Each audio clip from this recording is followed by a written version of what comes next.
exactly the same thing as me. And what makes it even worse is in the build up to the fight, because we're getting close now. Let's say even the last week when everybody's now, let's say we're in the States, where both fighters are in the States.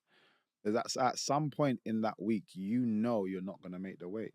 Let's have a conversation. Uh, Tell your coach, come to my coach. Look, we're not going to make the weight.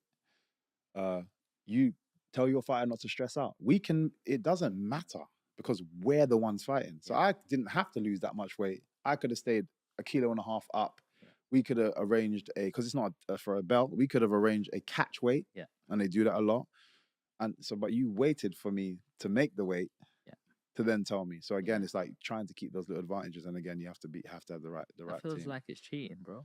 Yeah, again, every little advantage helps. And if your team, are used to getting away with something, they're going to try it again, Are there a certain type of fighters that try and do these tactics? It happens all the time. I can't name random people, but it happens. It happens all the time. Yeah.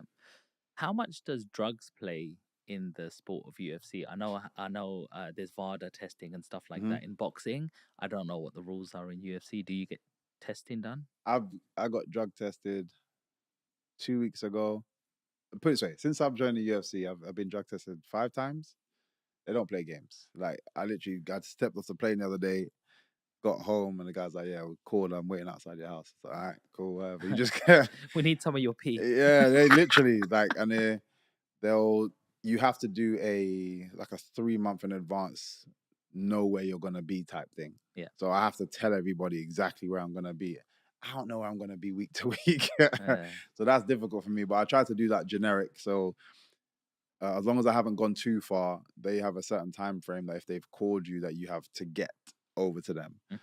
So God forbid I was to get called right now, it's like I gotta go back across London to go but then he'd have to wait because it's like I've stepped out. Things can happen, but they mark it all down. So it again, I'm sure there are ways to get around stuff because that's only human for people to think about.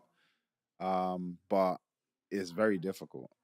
It's very difficult. So yeah, I don't see it's too much of a issue now. Back in the day, yeah, it was. Okay. So you've gone from Bellator to bare knuckle fighting, and then from there, did you have any more fights, or did you go straight into UFC? I had one more fight. So it was cool the way it kind of worked out because having that bare knuckle fight sent alarm bells across MMA because everyone's like, "Oh, he's a free agent." Right. Not realizing Bellator allowed me to do a fight, and I was still contracted to Bellator. Right. But it meant everybody showed their hand very quickly. So I had contacts from the UFC, contacts from the PFL, contacts from this. Like everyone's like, "Yo, what's going on? What's going on?" Like everyone's like, "Oh, is he free? Is he free? We want to talk to him. We want to talk to him." And it's like, "Oh, he's not, but we'll get back to you as soon as." It's like, well, now we know you're interested. Now you know you're curious, which was, it wasn't intentional. It just so happened to land that way, but it worked out really well for me. So I went back. I had one more fight after that, which again, I damaged a guy. That in bare knuckle or that was in MMA back in Bellator. Okay. It lasted 26 seconds or 27 seconds, something like that. But again, and I don't know how I keep doing this, but it's not intentional, I swear. But I landed a kick on a guy, and it split his patella. His knee basically just. I don't get it because I don't feel like I'm that tough. I'm a bit bony, but I don't feel like I'm that tough. You ripped Cyborg's that's what head I mean. apart, Like I just feel like I'm bony or something because even like the kick on the guy's nose, I've never seen a guy's nose break like that. They're just things that have happened. Unfortunately, it hasn't been to myself, but there's things that has happened that, like injury wise, that's just been wild to me. Like I don't get, and I got it. Blessings to him. I stayed in touch with him as well, just to kind of see how he's getting on. He's not only has he made a full recovery, he's already had 2, like a year later, he's had 2 MMA fights back. He won his first one back, and I think he just lost his second one, but it was like decision. So like, but he's good. So it's good to see. How do you switch that emotion on and off? Because I know you're a very kind person, Mm. and you're a very humble person. But obviously, in that ring, you've got to be, it's you or me, Yeah. and it's not going to be me. And when you inflict that sort of pain and that sort of damage, how do you not sort of feel guilty about it? And you just said, just had to do what I do, and with that emotion, or do you feel that emotion? It's very difficult to be on both sides and be vicious and emotional. You have to pick a lane. It's very difficult. Otherwise, every time I land a punch, I'd be like, "Sorry, Yeah. are you okay?" Like, you couldn't do both at the same time. So yeah, you have to pick a lane. And I think everybody, regardless of who they are outside, everybody has a fight persona.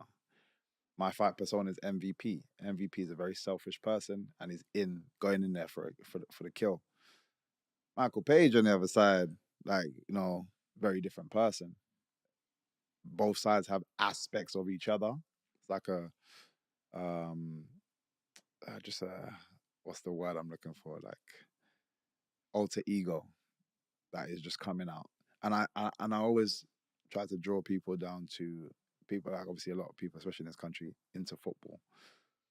So if you watch football, I use like Wayne Rooney as an example, or even Paul Scholes. I'm a Man United supporter, so Paul Scholes is. Let me use Paul Scholes because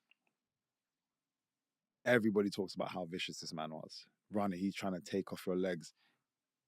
Patrice Evra tells a story about him doing that during training. Like, you could injure me, which affects the whole team, and he doesn't care. Once he gets into this mode, he's an animal. Try to interview that guy afterwards. Like, yeah, oh yeah. He so nervous. Where is that animal gone? So, like I said, everybody has that persona held within them. Some people have, like for example, if go back to myself, MVP can spread into your everyday life. Sometimes because depending on how you grown, but because you get so much attention and that feels more exciting. Being that guy feels more exciting than being your normal self. So you're like, okay, you spread into your everyday, and then we start to realize people are like, man, I don't like this guy, and so on and so forth. I've been fortunate to have just the people around me, the upbringing, and I'd definitely say martial arts is a big key for me. Just having respect, bowing to people, strangers, helping up and coming guys in the gym come up as well as progressing forward. It was always a team effort. Just all these different things that I learned through martial arts kept me grounded as a person. So MVP stays when comes out when it's necessary and not doesn't spread into them every day. Fortunately, not everybody has that. But for the most part, people have a performance self and then have like how they are. Wow. Thanks for explaining that to us, man. That's just like it's like a Clark Kent and Yeah, Superman. You know what I literally. mean? It's It's literally like that. you're just like, Yeah. I'm cool. I'm cool. And the next one, Yeah, it is literally that. That's the best way to put it. love that, man. No, just so present listening, bro. It's just amazing hearing that sort of stuff.